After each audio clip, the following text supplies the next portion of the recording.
ওয়াসাল্লাম রব্বে কারীমের দরবারে বারবার দোয়া করে, রব্বানা যালামনা আনফুসানা ওয়া ইল্লাম তাগফির লানা ওয়া তারহামনা লানাকুনান্না মিনাল খাসিরিন।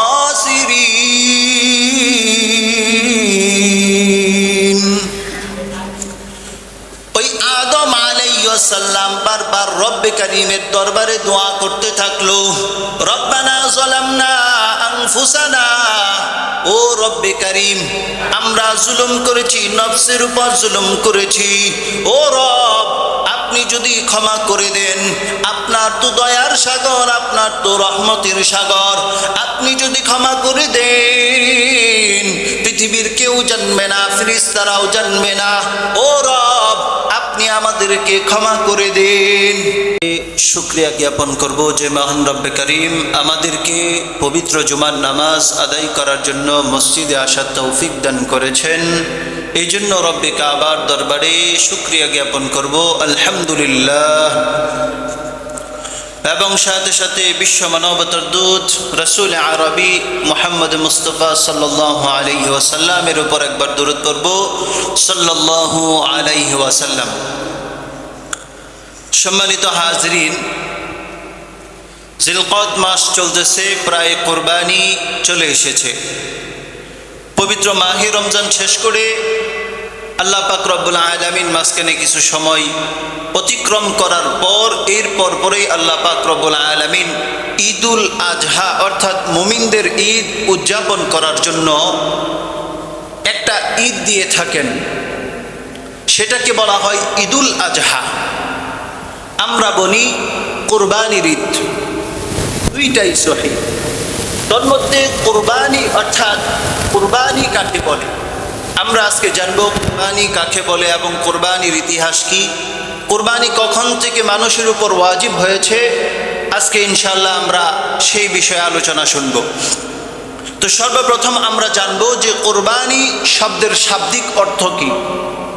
কুরবানি শব্দের শাব্দিক অর্থ হচ্ছে নৈকট্য হাসিল করা, নৈকট্য, কুরবান অর্থ উৎসর্গ করা, এবং পারিপার্শ্বিক অর্থ হচ্ছে, কুরবানির পারিপার্শ্বিক অর্থ বলা হয় আল্লাহ পাকের যে সম্পদ আপনাকে দান করেছেন, সেই সম্পদ থেকে উত্তম যে সম্পদ আছে ওই সম্পদকে আল্লাহ তাআলার রাস্তায় কুরবানি করে আল্লাহ তাআলার নৈকট্য হাসিল করাকে বলে কুরবানি।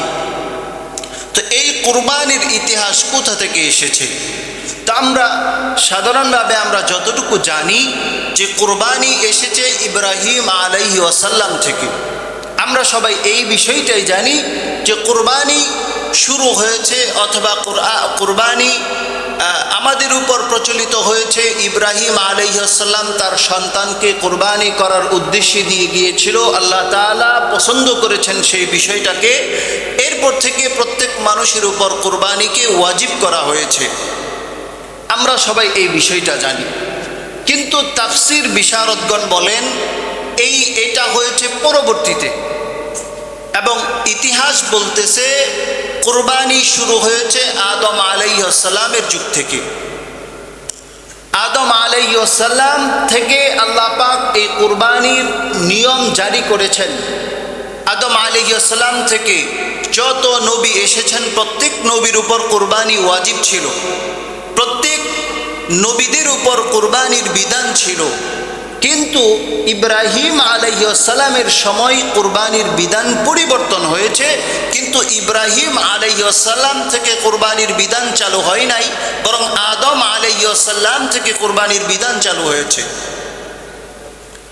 তো মোহতারাম হাজরিন, তো আদম আলাইহিস সালাম থেকে কিভাবে কুরবানি আমাদের উপর পর্যন্ত পৌঁছেছে আজকে সেটা জানবো। আল্লাহ পাক রব্বুল আলামিন আদম আলাইহিস সালামের সেই কুরবানির ঘটনা, কিভাবে আল্লাহ পাক রব্বুল আলামিন সর্বপ্রথম কুরবানিকে নাজিল করেছেন, মানুষের উপর কিভাবে ওয়াজিব করেছেন, আদম আলাইহিস সালামের উপর সর্বপ্রথম কুরবানি ওয়াজিব করেছেন, এবং এই ঘটনাটি আল্লাহ পাক কোরআনের মধ্যে উল্লেখ করেছেন। আল্লাহ পাক রব্বুল আলামিন বলেন, ওয়াতলু আলাইহিম নাবা বানি আদম বিল হক ইয ক্বাররাবা فتقبل من أحدهما ولم يتقبل من الآخر قال لأقتلنك قال إنما يتقبل الله من المتقين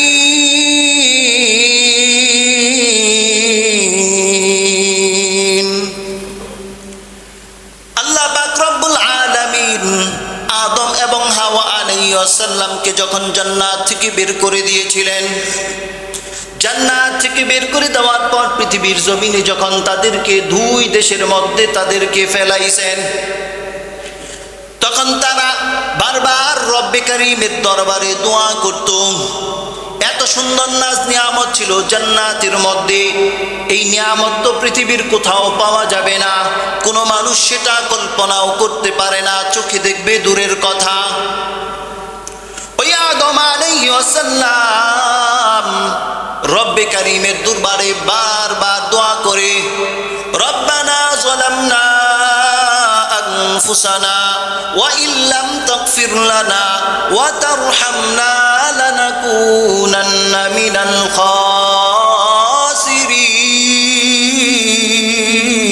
খাসিরিন। ওই আদম আলাইহিস সালাম বারবার রব্বে কারীমের দরবারে দোয়া করতে থাকলো, রব্বানা যালামনা আনফুসানা, ও রব্বে কারীম আমরা জুলুম করেছি, নফসের উপর জুলুম করেছি, ও রব আপনি যদি ক্ষমা করে দেন, আপনার তো দয়ার সাগর, আপনার তো রহমতের সাগর, আপনি যদি ক্ষমা করে দেন পৃথিবীর কেউ জানবে না, ফেরেশতারাও জানবে না, ও রব আপনি আমাদেরকে ক্ষমা করে দেন। আদম আলাইহিস সালাম বারবার রব্বে কারীমের দরবারে এইভাবে দোয়া করতে থাকলো, আল্লাহ আমরা জুলুম করেছি, আপনি নিষেধ করেছিলেন গাছের নিকটবর্তী না হইতে, এরপরে গিয়েও আমরা ওই ফল ভক্ষণ করে ফেলেছি। শুধু নিকটবর্তী গিয়েছি, কাছে গিয়েছি শুধু তাই না, ওইখানে গিয়েছি এবং ফল খাইতে নিষেধ করেছেন, ওই ফলও আমরা ভক্ষণ করেছি। এখন আমরা জুলুম করেছি, আমাদেরকে ক্ষমা করেন। বারবার যখন এভাবে আদম আলাইহিস সালাম নিজের উপর অনুতপ্ত হয়ে রব্বে কারীমের দরবারে দোয়া করতেছেন, রব্বে কারীম তাদের দোয়াকে কবুল করেছেন এবং তাদের গুনাহকে মাফ করে দিয়েছেন। সুবহানাল্লাহ। আদম আলাইহিস সালামের গুনাহ যখন মাফ হয়ে গেল, এইবার রব্বে কারীম তাদেরকে আরাফার ময়দানে একত্রিত করেছেন। আরাফার ময়দানে একত্রিত হওয়ার পর তাদেরকে আবার জান্নাতের মধ্যে যেভাবে বসবাস করতেছিল ওইভাবে বসবাস করার হুকুম করলেন। যখন ওইভাবে বসবাস করা আরম্ভ হয়ে গেল, বসবাস করার পর তারা যখন মিলন করলো, প্রত্যেক মিলনের পর সন্তান হয়। প্রতি বছর তাদের গর্ভের মধ্যে, হাওয়া আলাইহিস সালামের গর্ভের মধ্যে জোড়ায় জোড়ায় সন্তান হয়। পৃথিবীর জমিনে অনেক মানুষের একটা করে সন্তান হয়, আবার অনেকের দুইটা করে সন্তান হয়, আবার এমনও নজির আছে যাদের তিনটা করেও সন্তান হয়। এমন আছে না নাই? হয়।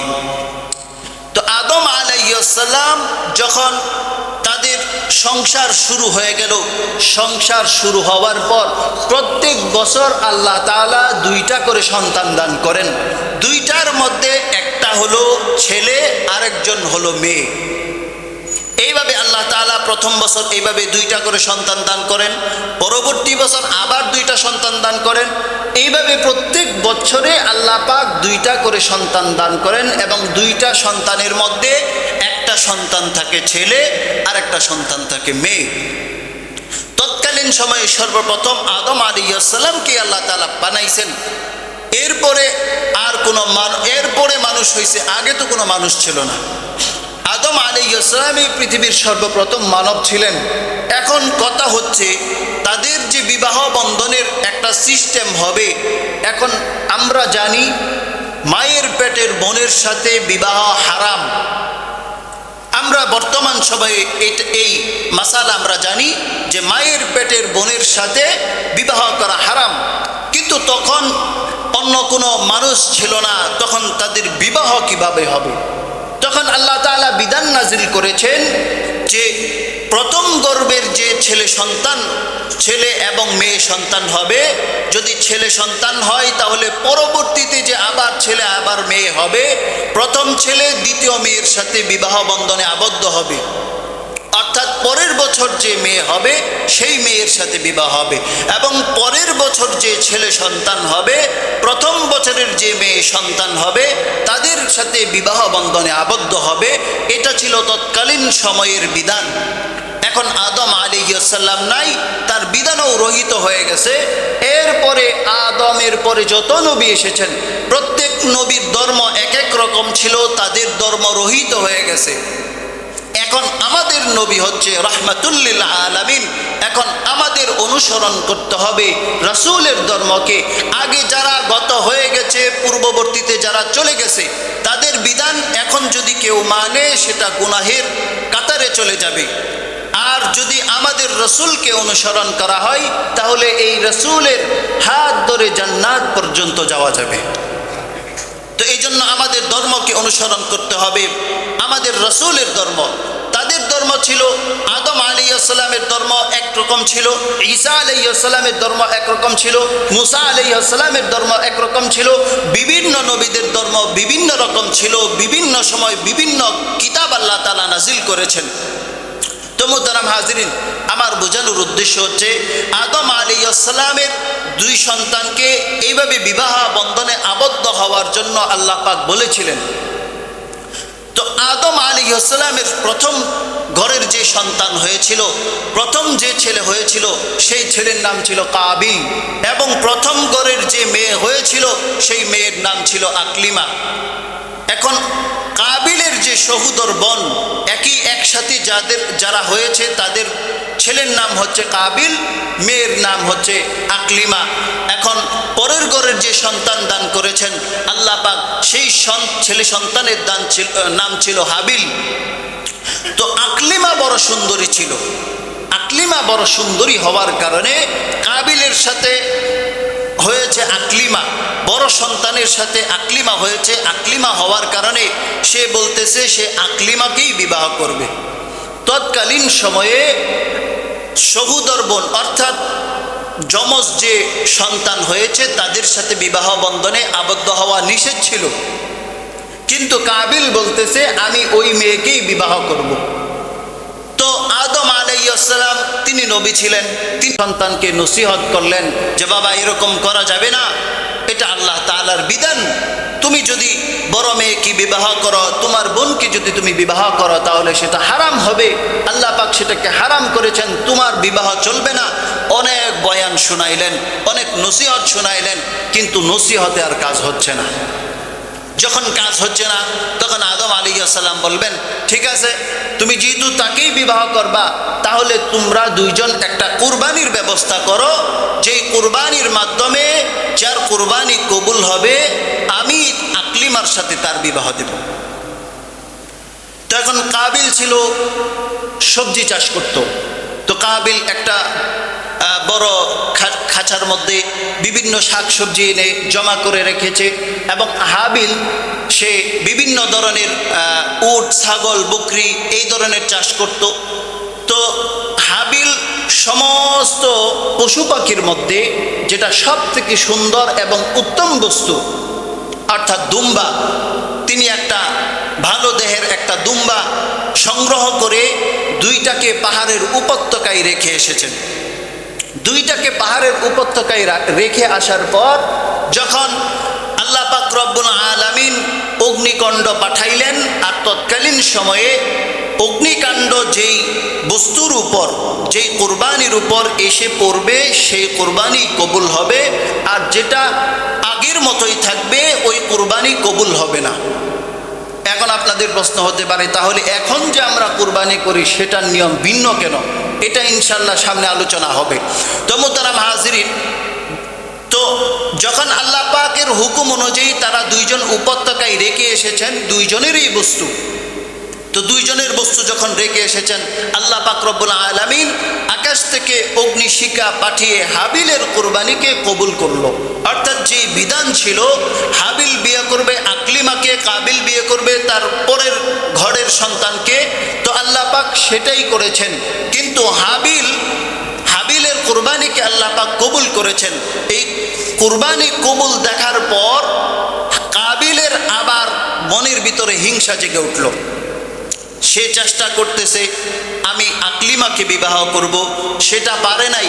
এরপরে আল্লাহ তাআলা বলেছেন যে তোমরা কুরবানি করো, কুরবানির মাধ্যমে নির্ণয় হবে কে আকলিমাকে বিবাহ করবে। তখন আবার যখন দেখলেন যে তার কুরবানি কবুল হয় নাই, তার মনের ভিতরে হিংসা জাগলো।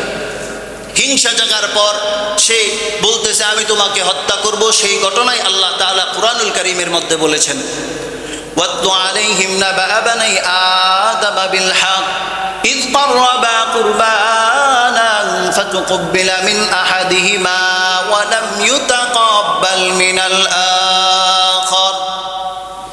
রব্বে কারীম রহমাতুল লিল আলামিনকে জানাইয়া দেয়, ও রহমতের নবী, আপনি আপনার উম্মতদেরকে ওই হাবিল কাবিলের ঘটনা জানাইয়া দেন। ওই আদমের সন্তানের ঘটনাকে আপনি আপনার উম্মতদেরকে জানাইয়া দেন। ইয ক্বাররাবা কুরবানান ফাতুকব্বিলা মিন আহাদিহিমা ওয়া লাম ইউতাকাব্বাল মিনাল আখার। একজনের কুরবানিকে রব্বে কারীম কবুল করেছেন, আরেকজনের কুরবানিকে রব্বে কারীম গ্রহণ করেন নাই, কবুল করেন নাই। إذ قربا قربانا فتقبل من أحدهما ولم يتقبل من الآخر قال لأقتلنك। যখন অপরজনের কুরবানি কবুল করা হইল না, কাবিলের কুরবানি যখন গ্রহণ করা হইল না, তখন কাবিল হাবিলকে হুমকি দিয়ে বলে আমি তোমাকে হত্যা করব। قال لأقتلنك, ও হাবিল তোমার কুরবানি গ্রহণ করা হয়েছে, আমি তোমাকে হত্যা করব। মনের ভিতরে কাবিলের মনের ভিতরে হিংসা জেগে গেল। হিংসা জাগার পর কাবিল হাবিলকে ডাক দিয়া বলে আমি তোমাকে হত্যা করব। হাবিল ডাক দিয়া জানাইয়া দেয়, লা ইম বাসাত্তা ইলাইয়া ইয়াদাকা লিআকতুলানি মা আনা বিবাসিতি ইয়াদিয়া ইলাইকা লিআকতুলাক ইন্নী আখাফুল্লাহ রাব্বাল আলামিন।